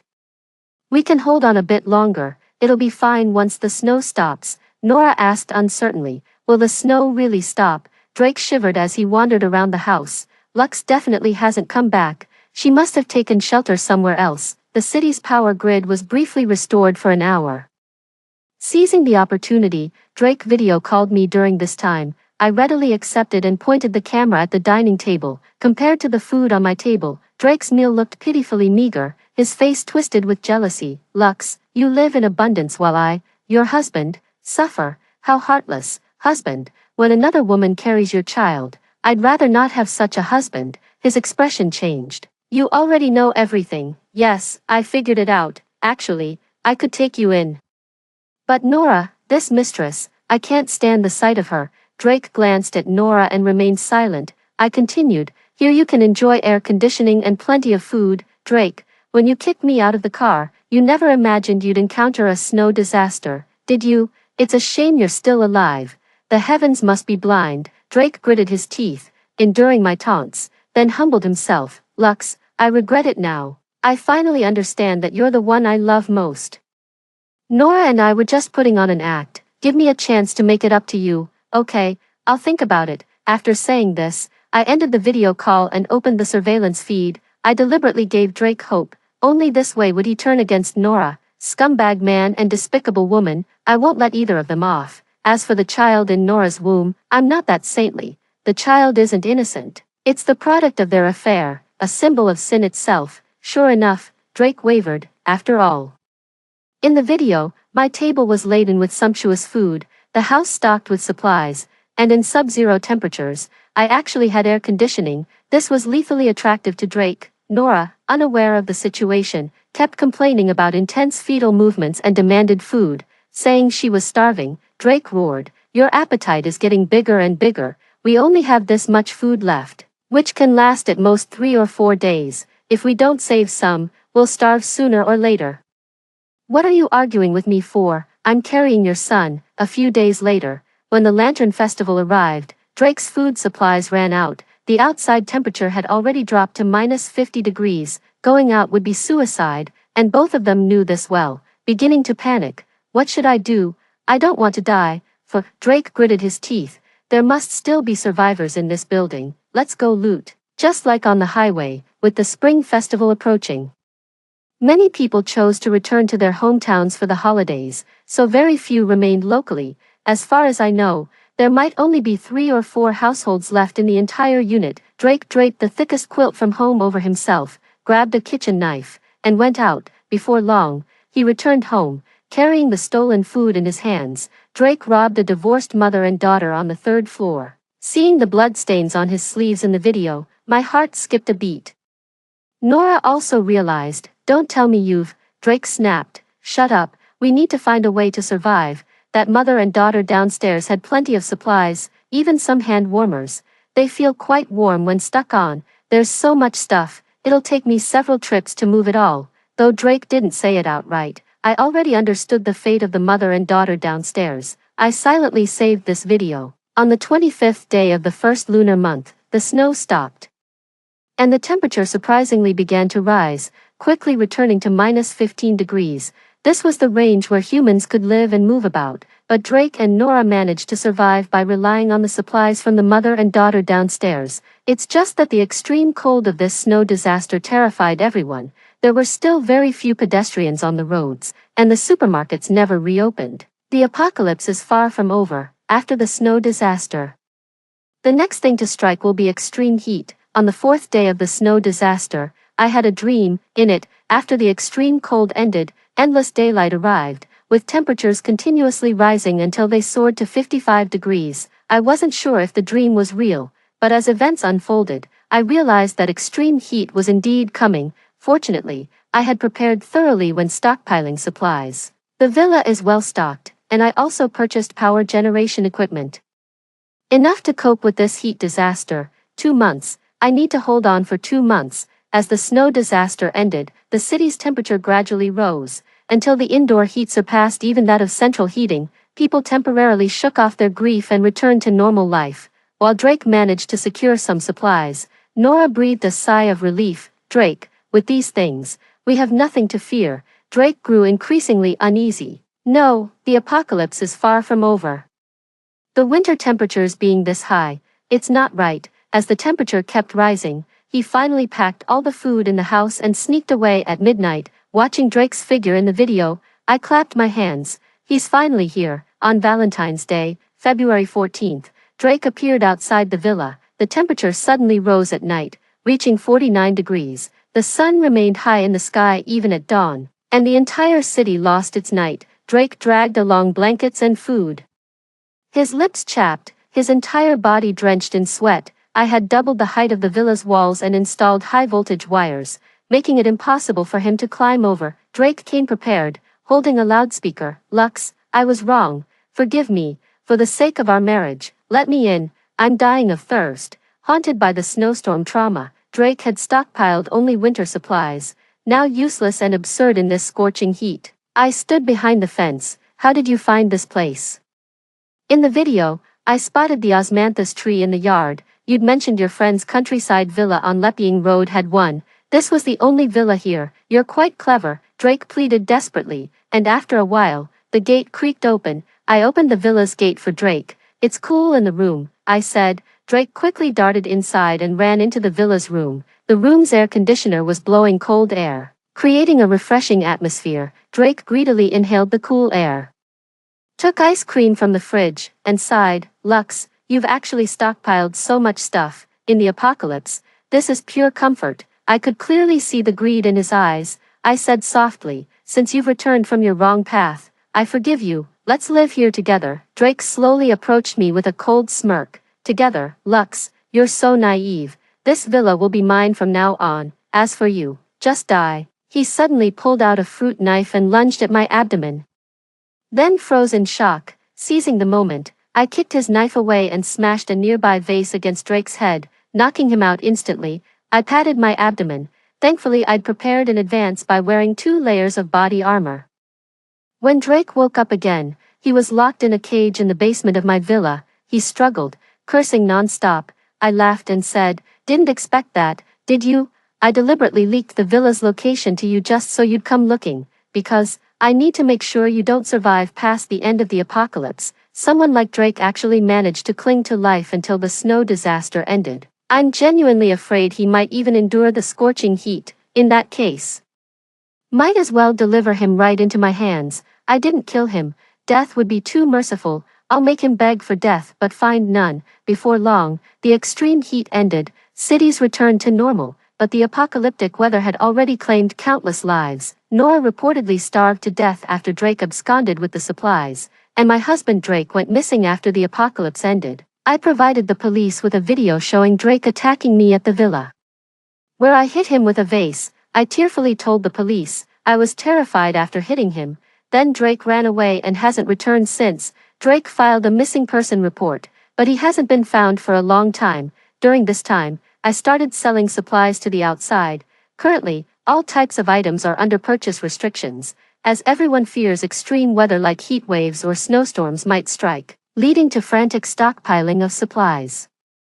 I knew the apocalyptic disaster was over, so I kept enough supplies for 3 months and sold the rest, making a tidy profit. I sold that apartment and bought a large flat instead. I lay comfortably on the sofa, sipping red wine while watching a video on my phone. On a street in Thailand, a disabled male beggar with disheveled hair and dirty face, limbless, whimpered and kowtowed to passers-by for alms. Observant people might also notice that the man has a dark mole on his neck, very similar to my husband Drake's. Story 2, my boyfriend took me to meet his parents. I exchanged a jade bracelet with good transparency for the fake bracelet on his mother's hand that was bought from a street stall. They laughed at me for being a fool, but I knew that this bracelet came with a portable space. I hope they won't regret it after the zombie outbreak. 1. It hurt. Every inch of my skin hurt so much. I held Hannah tightly in my arms, desperately blocking the stinky mouths of the zombies for her, but I was just too weak. Under the tearing and eating of the zombies, there was no piece of uninjured flesh left on Hannah and me. She tried her best to wipe the tears from the corner of my eye. Yvonne, don't cry. It's okay if our flesh is eaten. At least we won't turn into disgusting zombies after we die. We'll still be beautiful even in death. As she said this, a piece of sagging flesh on her face fell off completely. I tried my best to nod, wanting to smile, but I couldn't. My chin and most of my mouth had already been bitten off. It was so tragic, truly extremely tragic, remembering that mother and son who were worse than beasts. I really hated them so much. In the intense unwillingness and pain, my consciousness became blurred. 2. Get up, get up. It's time for the office worker to go to work. I precisely pressed the alarm clock off with a slap and shrank back into the quilt, wanting to take a nap. No. Something was wrong. Why does my phone still have battery? Why do I still have my hands? I crawled up again with a whoosh, stretched out my hand, and stared blankly at my fair and slender arm. There was not a single trace of being bitten by zombies on it. I picked up my phone. May 19th, 2023. There are still 3 years and 2 months until the zombie outbreak. I grabbed my hair irritably and ruffled it, and my mood calmed down a bit. Was it a dream? But the feeling of my skin being bitten off inch by inch was too vivid. It didn't seem like a dream. Instead, it was more like being reborn. 3. I waited outside an office building for a long time, wearing sunglasses and a mask. Sure enough, I saw Jason. The hope that it was just a dream was shattered. Cold sweat broke out on my body. It was him who coaxed Hannah and me into being his girlfriends with supplies after the apocalypse. We both refused him to his face, but secretly we both agreed. I couldn't bear to see Hannah hungry, and I couldn't bear to see her die even more. Even if I had to sacrifice my dignity, I didn't care, and Hannah felt the same way about me. Just like this, a year passed, and we didn't know what the other had sacrificed for ourselves, until that night. Jason was drunk and burst into our room. Which one of you will serve me today, or both of you together? Seeing him step forward and pull Hannah, I picked up a vase and knocked him unconscious. Hannah. My voice was dry. Is it true? I still hoped that she hadn't been defiled by this scumbag. It was okay for me to be dirty, but she should remain clean. Hannah sobbed and hugged me, crying bitterly. I've had such a hard life, but why couldn't he leave you alone either? A thick sense of sadness wrapped around us. If we had known it would be like this, we might as well have died cleanly together a year ago. We found a rope and strangled him to death together. Unfortunately, his mother found out. She used supplies to threaten everyone and threw Hannah and me into the group of zombies. The memories of my past life brought back my deepest and strongest hatred. I clenched my fists tightly, and my nails pierced through my skin. It was not until my palm was bloody and blurred that I managed to control the urge to tear him apart. For, when I got home, I developed a fever. In a daze, someone fed me medicine, put on a fever-reducing patch, and wiped my hands and face. I opened my eyes with great effort and saw that it was Hannah. I couldn't hold back my tears anymore. Humiliation, pain, gratitude, and relief merged into this stream of tears. I hugged her and burst into tears. Yvonne, what's wrong with you? Who bullied you? I'll find someone to beat him up. I wiped away my tears and leaned my head on her shoulder. Nothing. I just missed you so much. Miss me? Didn't we just see each other a couple of days ago? Absence makes the heart grow fonder. Now it's been 2 times as long as that, which is like 6 years. Hannah was amused by me and patted my back. Ha ha ha, you're quite sweet-tongued. Okay, stop crying, get up and try the takeout that I personally ordered. 5. After eating the takeout, I looked at Hannah. After hesitating for a long time, I still didn't tell her about being reborn. This was too incredible. I guessed that with Hannah's personality, if I told her, she would just spend a fortune to book a VVVIP suite in a mental hospital for me. I bet she would book the room next to her father's, who suffered from paranoia and schizophrenia, so it would be convenient for her to visit. I remembered the last time I accompanied her to visit her uncle. The way he was pinned to the bed by several nurses and injected made me feel uneasy. What's wrong with you? Your face looks so pale. Of course, I couldn't say that I was afraid of her, so I quickly changed the subject. Hannah, let me take a look at the renovation plans for your new villa. Why should I show it to you? You don't want to live with me anyway. Humph, leaving me all alone. I took a beef ball from her box. I've changed my mind. We'll live together, but the renovation has to be done according to my ideas. Okay, I'll listen to you. A quarter of an hour later, the personal assistant brought the plans. Hannah watched me draw and mark on the plans. I divided the flower bed into areas for fruit trees, vegetables, and herbs and fruits. I also changed the swimming pool into a small fish pond. Finally, she couldn't stand it anymore. Is this a renovation? It looks more like you're turning it into a farmhouse. I remembered that in my past life, she regretted countless times that with such a large garden at home, what was the point of planting flowers? It should have been a one-stop place for planting and breeding. You'll understand later. Understand what? How can we live with the smell of fish all over the yard? I compromised. After all, I didn't like eating fish either. Then we won't raise fish. Let's build a swimming pool again, I added. But we also need to install a solar power generation system and a water circulation system. Oh, and we should also prepare a fuel generator and stock up on more diesel. We should also upgrade the security, double the number of surveillance cameras, replace all the glass with bulletproof glass. This fence isn't good enough either. Thicken it by 1 layer and raise it by 2 meters. I marked and wrote down these requirements on the plans. Hannah was both angry and amused. Why don't you just ask me to build you a castle? Do you want 2 watchtowers as well? My eyes lit up. Really? Hannah roared. You're dreaming. Humph. The renovation can be done as you said, but after it's finished, you have to pack your things and move in immediately. I saluted in a clumsy way. Yes, ma'am. 6. I remembered that in my past life, Jason had revealed the secret of him and his mother to me. A bracelet that he bought from a street stall actually had a planting space inside. After the apocalypse, his mother was injured once and bonded with the bracelet, so they could live so comfortably in the apocalyptic world, thinking like this. It was time for my plan to start. I changed into a dress, did my hair carefully, and put on makeup. After everything was ready, I held a bouquet of roses and came to the office building where Jason worked. When Jason's figure appeared in my sight, I walked up to him. I forced myself to smile. Would you like to be my boyfriend? I fell in love with you at first sight. 7. After that, I became Jason's extremely obedient girlfriend, doing everything I could to please him. His friends called me sister-in-law to my face, but behind my back, they called me a lapdog. Even though I knew it, I never cared. I carefully kept these things from Hannah, but she still found out. We had the most intense argument since we met. That guy is a jerk, and you still spoil him like that. I don't like the way you're so obsessed with him. Don't you have any dignity? I looked into her eyes and said word by word, Hannah, I can live without dignity, but you can't. Promise me that you won't cause trouble for him and that you won't meet him. Give me another week, and I'll tell you what I'm doing. I packed my things and went back to my small apartment in the city center, looking at the message from Jason on my phone. Baby, my mom has agreed to meet you. You have to prepare well and don't make her dislike you. I picked up my bag and went to the mall. I picked a jade bracelet with good transparency and asked the salesperson to wrap it up, of course. I had to prepare well. I took a photo and sent it to Jason. Didn't you say that your aunt has a family heirloom bracelet? Then I'll exchange this one with your aunt. She should like it, right? He replied immediately, of course, baby, you're so thoughtful. 8. Jason's family lived in a bungalow in the east of the city, near the suburbs. I turned a blind eye to the old-fashioned facilities indoors and obediently placed the fruits, cigarettes, and alcohol on the ground.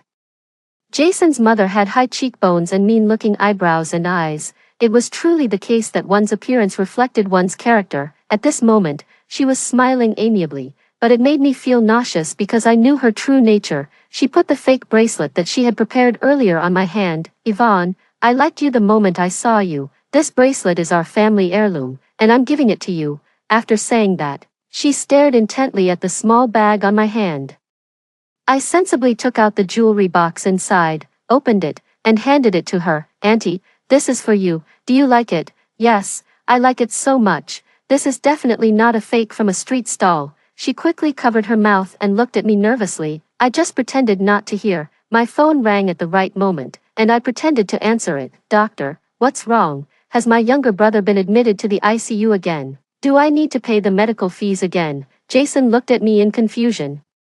Baby, didn't you say you were an orphan? I looked at him with teary eyes. I was originally, but I reunited with my younger brother some time ago. Under his disdainful gaze, I continued, my younger brother has leukemia, and I'm going to sell my house to treat his illness. Before Jason could speak, his mother shrieked, "What? You're going to sell your house to treat your brother's illness? You're such a woman who sacrifices everything for her brother. Break up, break up. Our Jason doesn't want you anymore." She pushed me, wanting me to leave quickly, but she didn't mention exchanging the bracelet back at all. I was secretly delighted. On the surface, I looked at Jason sadly, hoping that he would speak up for me, but he turned his head and avoided my gaze. I left, looking back every few steps. 9. The moment the door closed, I finally let out a sigh of relief. It was great. I finally got the bracelet.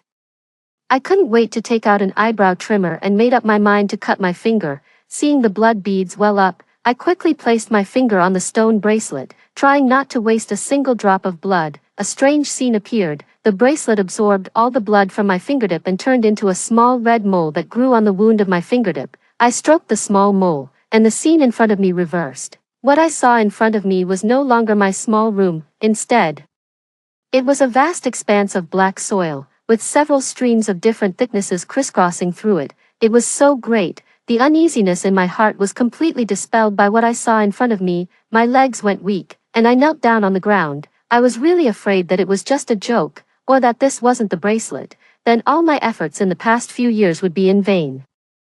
Fortunately, the truth told me that I had won the bet. I could take Hannah and survive the upcoming zombie crisis. We could live cleanly. 10. I giggled and dialed Hannah's number. "Hannah, I'm waiting for you at home." It didn't take long before I heard the sound of the door opening. Hannah looked at my silly expression and rubbed the goosebumps on her arm vigorously. "Yvonne, please be normal, okay? What did you get today?" I just giggled and didn't refute. "Dear Hannah, you're right. I got a huge shock." Hearing this, Hannah opened her phone. I saw her scroll to the contact list, the attending doctor of her father. I quickly pounced on her and snatched the phone away. Then I raised my hand higher, letting her see with her own eyes that her phone disappeared in my hand, then appeared, disappeared again, and then appeared again. Well, now she was also stunned. After a lot of explanation and dragging her into the space to take a few rounds, she swallowed hard and asked me in a hoarse voice, "So, you're saying that you fawned over that jerk just for this?" "Of course, even if I were blind, I wouldn't like him." She raised her fist and hit me. "Then why didn't you tell me? You made me so worried." How dare I tell her? Even though she didn't have the memories of the past life, I didn't want her to get close to that disgusting man for a single second. When we were young, she protected me, saving me from being bullied, ensuring that I had food to eat, clothes to wear, and books to read. Now it was finally my turn to protect her. I pretended to be relaxed and wagged a finger. "Rich girl Hannah, being a heartbreaker is your destiny. The job of being a lapdog is not something you can do." Hannah pouted. "I still think this thing is a bit useless. It doesn't deserve you spending so much time on it. At most, it can be used as a portable suitcase when traveling." Then I remembered that there was something more important that I hadn't told her, but the zombie outbreak will happen in 2 months, and then it will be very useful. Hannah's mouth opened wide in an "oh" shape, and she touched my forehead. "You don't have a fever, are you serious? A zombie crisis? That's too fantastical, isn't it?" I pointed to the moist ground at my feet. "So you don't think this portable space is fantastical, dear? Now, it's time for us to start stockpiling supplies." 11. We spent the whole night browsing through posts, those doomsday novels, doomsday speculations, and doomsday stockpiling guides on the internet. As long as they were popular, we read them all and summarized them. We came up with a long list: planting category, seeds of various fruits, vegetables, and fruit trees, as well as trees that grow fast and are suitable for use as firewood, seasonings such as scallions, ginger, garlic, and Chinese prickly ash, common Chinese herbal medicines, such as isatis root, honeysuckle, wolfberries, pseudo-ginseng, ginseng, etc., all kinds of flowers. Even in the apocalypse, we need some things to liven up our lives. What's more, anything can grow in the space, which is perfect for a plant killer like me. Breeding category: chickens, ducks, pigs, cows, rabbits, fish, and shrimp are the most basic. Some daily necessities such as solar chargers, flashlights, Batteries of various models, sanitary napkins, toiletries,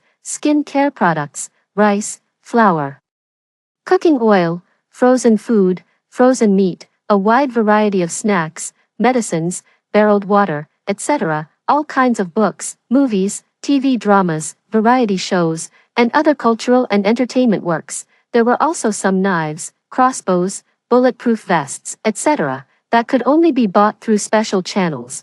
As soon as we got them, we put them into the space and hid them. We also stocked up several large boxes, as big as shipping containers, of clothes for all seasons.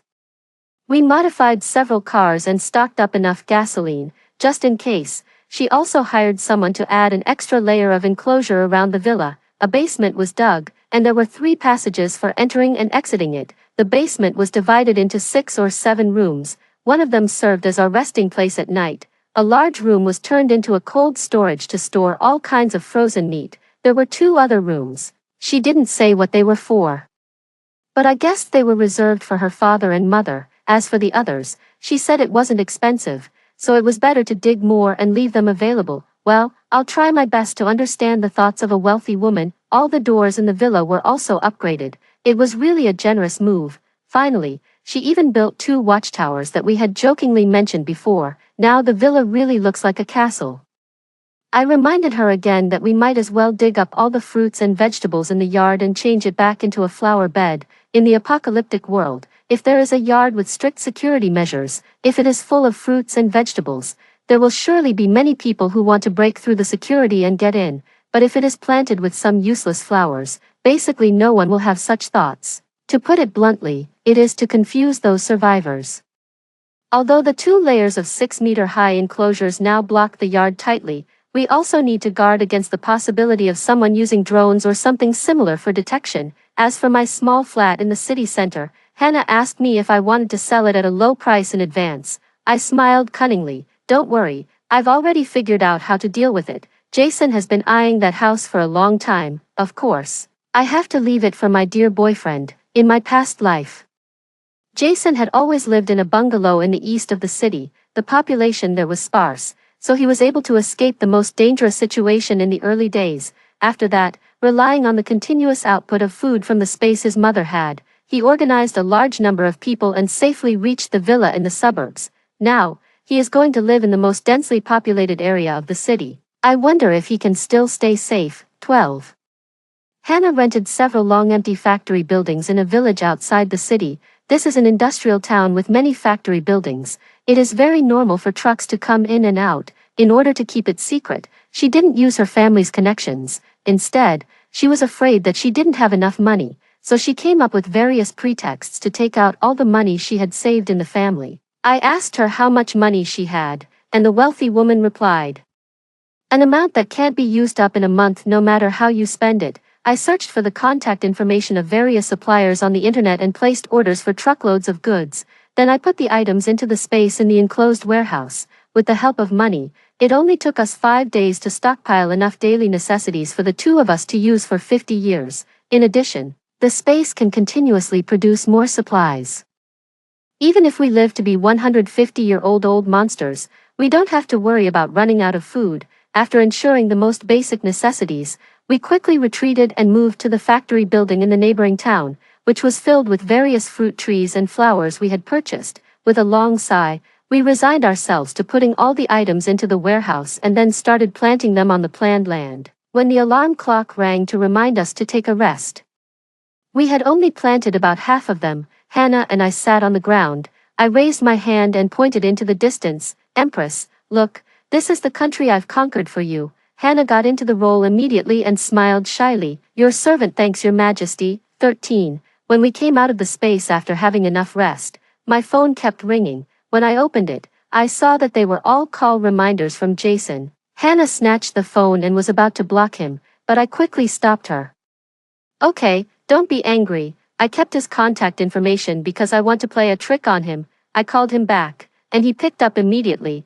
Then an overbearing tone came from the phone. "Yvonne, you're really something. You actually dared not to answer my call." "What do you mean?" I patiently coaxed him. "Dear, I didn't mean to. I've been busy selling the house. You know, Humph, I'm here to buy the house from you. It's a one-time offer of 2 million. You go and handle the transfer with me tomorrow. I wanted to laugh in my heart. It's a school district house worth more than 5 million. He's really bargaining like using a dragon-slaying knife. But I don't care either. My goal isn't to get money. I want his life. If he really can't even afford 2 million, I'll find a way to give him the house. Dear, I agree. But you have to give me your house in the east of the city. Otherwise, my brother and I will have nowhere to live. Jason's voice was filled with ecstasy. TSK, I hope he can still be happy after the zombie outbreak. Are you really willing? That's a school district house, which is in short supply. Of course I'm serious. How can a school district house be more important than my feelings for you? Jason left a message, then see you at the Housing Administration Bureau tomorrow, and hung up the phone in a hurry. 14. The next day, at the entrance of the Housing Administration Bureau, I saw Jason and his mother with huge dark circles under their eyes. They must have been borrowing money all night. Right, what I really didn't expect was that the first thing Jason said when he saw me was, Yvonne, I asked an expert on the internet to appraise the bracelet my mom gave you. It's worth at least 200,000 or 300,000. Let's deduct that money from the house price. I almost laughed out of anger. The bracelet is indeed precious, and it can even be said to be priceless. But Jason himself told me that he bought it from a street stall. I pretended to be in a dilemma for a while. Dear, I can return the bracelet, but I pointed to the jade bracelet on his mother's hand, and the two of them fell silent. All right, I don't want that broken bracelet. Let's sign the contract quickly. 15. Jason held the newly issued property ownership certificate and couldn't stop smiling. When he saw that I was about to leave, he stopped me in a condescending manner. My mom rarely comes to the city center. You treat her to a meal to make her feel better. I sneered. Did he still want to extort a meal from me? No, thanks. I'm afraid I'll be in a bad mood after the meal. I ignored the two stunned people and turned around and left. On the way back to the factory building by car, I casually hired a construction team. I asked them to remove all the anti-theft windows and doors of the bungalow in the east of the city. The old house is of no use to me. But to prevent them from thinking of running back to the east of the city after the zombie outbreak, I still need to make plans in advance. I hummed a tune. As soon as I arrived at the factory building, I turned on the pinhole camera installed in the small flat in the city center. Sure enough, I saw that the mother and son had already gone in and were pointing around. Fortunately, I had moved all the facilities in the house clean, not even leaving the curtains and the faucet, of course. The most important thing was that I had already put the refrigerator and all the edible things into the space. I didn't even leave a single scallion or chive planted on the balcony. To be honest, if it weren't too troublesome, I would even scrape off the wall paint for them. 16. Hannah and I assembled all the materials we had bought in the space. The space was now divided into sections by the assembled fences. The animals we raised had all been put into the pens, so we didn't have to worry about them trampling on the flowers and plants in the space. We also assembled a simple house and put all kinds of furniture in it. If there is an unexpected situation, we can also live in it. We have prepared everything in terms of materials. Now there is still 1 month left before the apocalypse breaks out. It's time to deal with the emotional issues. Hannah picked up her father from the mental hospital and arranged him in the basement. The door of the room was closed tightly, leaving only a small window to observe the inside. Her parents' marriage was an arranged one, and they didn't have much emotional foundation. Her father had an affair with his secretary when he was young. After it was discovered, her mother took the opportunity to divorce and went abroad to look for her first love. After his wife left, her father realized that he had fallen in love with her. He began to imagine that she was still by his side, and in the end, he actually drove himself crazy. It's really quite bizarre. Hannah had always disliked him, but she would still visit him occasionally. Although she had already reserved rooms for her parents in the basement, she still couldn't make up her mind. It was only after I persuaded her that she agreed to bring him back. Although she hated him, I knew that Hannah still couldn't bear to watch him die. After settling her father down, Hannah dialed a phone call across the ocean. A clear and gentle female voice came from the receiver. Hello, who is this? Hannah's eyes were numb with a hint of struggle. She hadn't contacted her mother for nearly 20 years. It's Hannah. Hannah, it's you. You finally called me. Mom misses you so much. Hannah coughed twice. Since you miss me, bring uncle and come to see me. I'm going to die soon and don't have much time left. After saying that, she hung up the phone before the other side could reply. Turned on the do not disturb mode on her phone. picked up the inventory list, and started counting the supplies again, but the inventory list had already been counted several times. Sigh. I let out a long sigh. Fortunately, I'm an orphan, 17. On the morning of July 18, 2026, there was one day left before the zombie outbreak. The villa was empty and quiet. Outside the French windows, the automatic irrigation system was watering the various flowers outside the house. Each drop of water that fell was reflected by the sunlight, showing a beautiful light golden color. Everything looked peaceful and beautiful. None of us spoke. We sat with our knees hugged, quietly enjoying this moment of beauty. There were still 10 minutes left before the first zombie video would appear on the internet. It was a college student who, while shopping and having fun, found someone pretending to be a zombie. She was a big fan of The Walking Dead, and thought that the makeup and acting skills of this zombie were amazing. She immediately stepped forward and patted his shoulder, wanting to have a conversation with him. She also asked her friend to film the process from a distance, wanting to post it online to gain some popularity. The video was indeed filmed and became the most popular video on the internet. The price, however, was her life. As soon as her hand touched the other person's shoulder, that person suddenly stopped shaking and twitching. He turned around blankly and stared at her with his pale eyes. She was just about to ask what brand of colored contact lenses he was wearing, as they were so realistic, but she was bitten on the neck by the zombie, and blood spattered everywhere for a moment. The roar like that of a wild beast resounded through the street. The crowd scattered, screaming.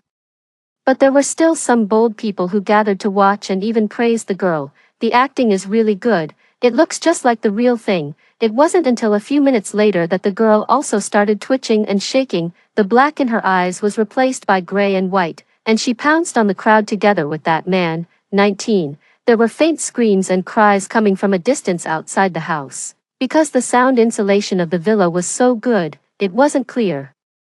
Hannah turned on the surveillance camera outside the courtyard wall, but she saw a hideous face covered in blood and flesh flash past the camera lens, staggering and running after a middle-aged woman in front. I recognized both of these people. One was the community security guard, and the other was the caregiver of the grandmother in the next building. Seeing that the woman was about to be caught up and she couldn't run back to the next building, she started crying and pounding on our courtyard gate. "Miss Hang, open the door. Save me." I turned to look at Hannah and caught a trace of pity in her eyes. She picked up her phone and wanted to remotely control the door to open, but in the end, she dejectedly put it down. It didn't take long for the caregiver to be caught up. Her crying and begging turned into abuse. "You two little bitches in the house, you're just watching me die. You're harming people. I curse you to die a horrible death." Ah, the zombie took a bite on her neck, and she couldn't speak anymore. She gasped and closed her eyes.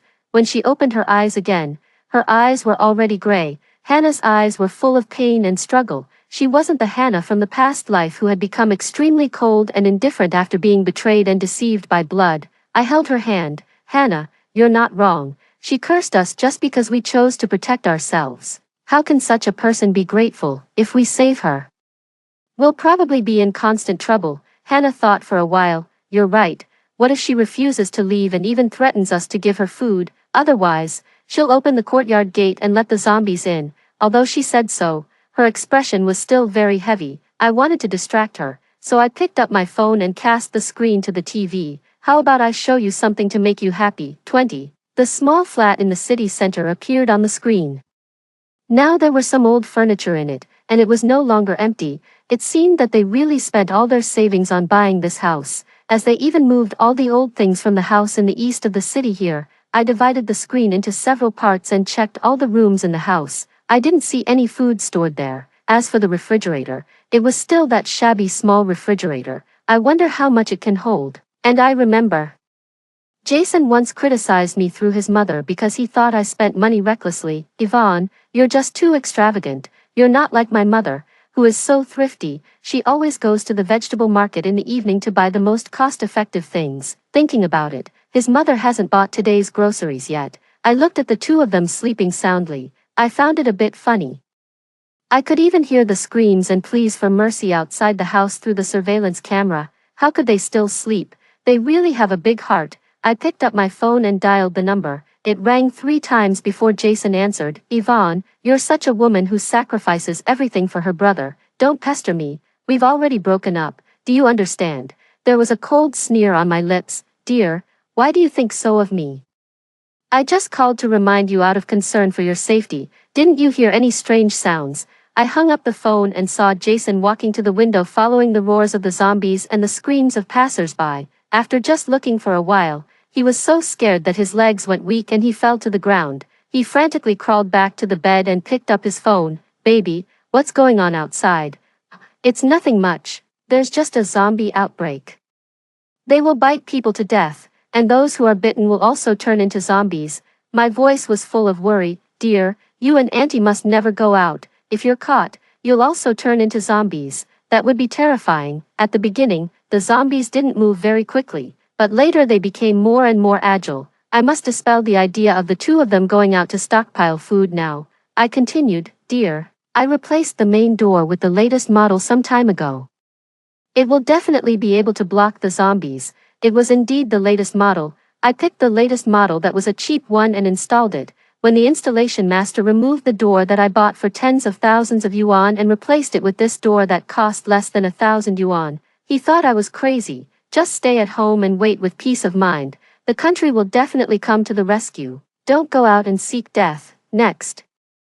I watched as he tremblingly woke up his mother, and the two of them took out the few supplies they had and started counting them. TSK, is that all? It will be very difficult for them to last even 5 days, seeing that the two of them really had no intention of going out, and instead moved the sofa, table, and chairs to block the main door. I put aside my phone and stopped paying attention. 21. On the third day of the apocalypse, Hannah and I put on our boots, arm guards, bulletproof vests, helmets, and goggles, and went out fully armed. The later it gets in the apocalypse, the more powerful the zombies become. After discussing, we decided to clear out the zombies in the community. In our past life, we didn't go out until 2 months later when there wasn't much food left at home after staying in the villa. By then, the zombies were already very difficult to deal with. It took us about a month, on and off, to clear out the zombies in the community. There are a total of 12 buildings in this community, and only 4 households have moved in.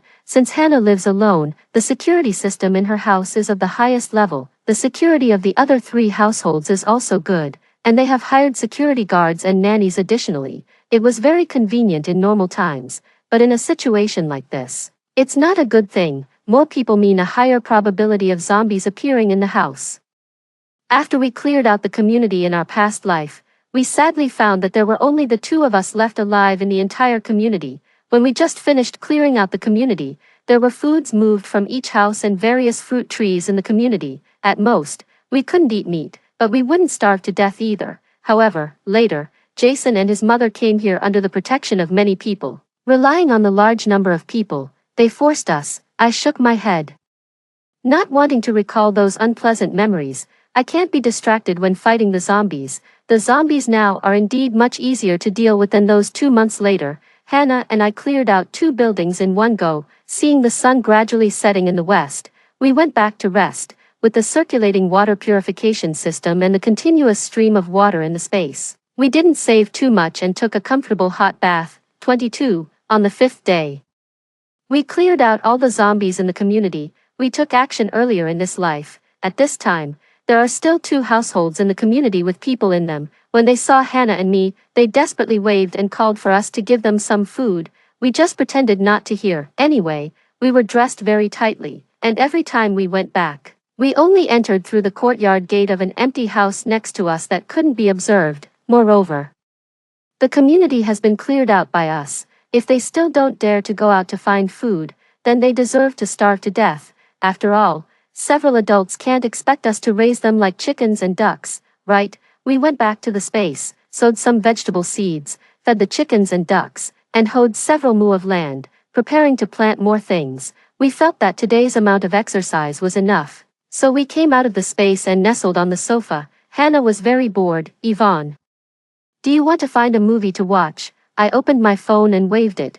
Then you watch first. I have to torture the scumbag first. Hannah immediately became excited. Cast the screen, cast the screen. I also want to watch the scumbag being tortured. This is much more interesting than a movie. 23. In the surveillance footage, that mother and son who had never quarreled actually started arguing. Jason roared loudly. It's all your fault. you only know how to save a few cents every day. If you had gone out to buy food that morning, we wouldn't have so little food now. Oh, he has two different attitudes. In the past, he always said that his mother was thrifty and knew how to save money, and told me to learn from her. Jason's mother shrank her body. Her arms were full of bruises, and she tried to defend herself. If mom didn't save like this, where would we get the money to buy a house? Jason casually picked up something and smashed it to pieces. How dare you say that? Look. Who wants this house now? He covered his face with a dejected expression. It's better than our house in the East District. Jack told me that there are fewer people there, and there are also fewer zombies. Alas, it would be great if we hadn't changed houses. Jason's mother's eyes lit up. That's right, you call that little bitch. Tell her that we don't want this house anymore. She has a car, doesn't she? Ask her to bring some food and drive to pick us up. I was just thinking about which unlucky person would drive out to pick them up at this time. Then I heard my phone ring. I answered the phone. Baby, I've decided not to break up with you. Hurry up and come to pick us up and take us to the East District. Bring some food too.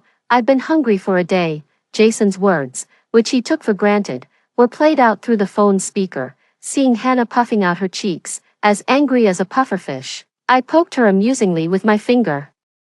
Okay, my brother has a modified SUV. It's just right to drive it over to pick you up. I'll also bring you some delicious food.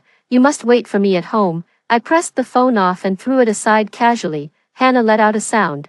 Are you really going to pick them up? Of course, but I didn't promise when I would set out. Maybe in 30 or 50 years. 24. On the 10th day of the zombie crisis outbreak. In 20 minutes, the entire electricity supply in Haishar will collapse, along with it. The network and phones will no longer be usable. I timed it and made the last video call to Jason. Damn it, Yvonne, you bitch. Are you lying to me? It's a road that takes a little over an hour. It's been 5 days, and you still haven't arrived. Jason pointed at the phone screen and vented his anger loudly. Then, like someone with schizophrenia, he apologized to me repeatedly. Baby, I'm sorry. I haven't eaten for 3 days. There's no water to drink at home either.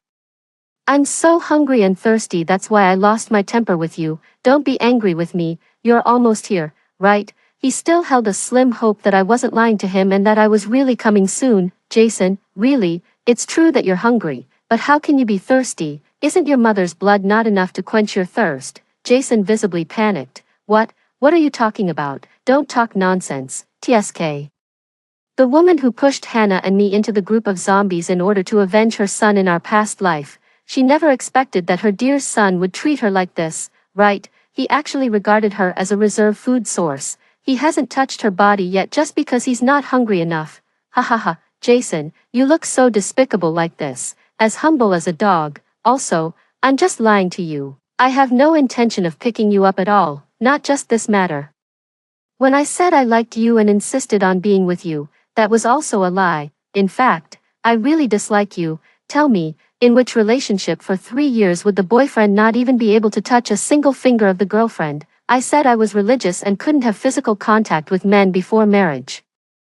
And you actually believed it. You're so stupid. Jason obviously didn't want to believe it. You're lying to me. What do you want? You just like me, don't deny it. Come and pick me up quickly. If you come to pick me up, I'm willing to marry you. Okay, I felt like vomiting. How could someone be so shameless? Of course. I want that bracelet your mother gave me. You didn't know, did you? After dripping blood to recognize the master of that bracelet, it can open up a space. There is land, sunlight, and water source in it. I've stocked it full of things. TSK, I really have to thank you. A bracelet that cost less than 50,000 yuan allowed me to exchange for such a great treasure. I took out 2 ice cream cones out of thin air, gave one to Hannah, and slowly started eating mine. Jason was shocked and murmured, "It's impossible, it's fake, it's all fake." I waved the ice cream cone that appeared out of thin air in my hand. Tisk, that's what cowards are like, when something happens. They first deceive themselves. I was too lazy to pay attention to his self-deceiving words, seeing that there were only 5 minutes left before the network would be disconnected. No, why does the phone still have battery? The sound of me singing spread further and further in the empty corridor, causing bursts of echoes. Jason frantically searched for the source of the sound, when he rushed towards the door like a madman. The zombies on the upper and lower floors had already come hearing the sound. The inferior anti-theft door that I specifically replaced couldn't withstand the impact of the zombies a few times. Before the screen went off, I saw 3 or 5 zombies knock Jason down to the ground. He struggled desperately with his arm, from which several large pieces of flesh had been bitten off, but in the end, it was all in vain. He could only painfully endure the continuous biting of the zombies until he became a skeleton. 25. Finally, things came to an end. The pleasure of avenging my great hatred made me excited for a while, and then I returned to the daily pastoral life. The villa surrounded by a double-layered enclosure gives a great sense of security. Hannah and I even had the leisure to pick flowers in the yard and put them in vases. Occasionally, some zombies would wander into the community, and we would quickly deal with them. Although we haven't seen anyone in the community asking for help anymore, the fruits on the fruit trees in the community are constantly decreasing. Every day, we would also sit on the swing chair in the yard holding a radio, listening to it while basking in the sun. We heard that the country started to build safe zones at a rate of 1 per year, and more people were rescued. Although we have no intention of going there, we are still genuinely happy to hear these news. Until today, we heard that the 10th safe zone was established. We were each holding half a watermelon and scooping it up happily. Hannah sighed. In the blink of an eye, it's been 10 years. I was about to reply when I heard the joyful voice of the announcer on the radio. With the continuous efforts of the scientific researchers, the initial vaccine has been successfully developed, and volunteers are now being recruited. As soon as the words fell, cheers suddenly came from a house not far away that we thought had been empty for a long time. While Hannah was still in a daze, I quickly scooped away the heart of her watermelon. Today's watermelon is especially sweet.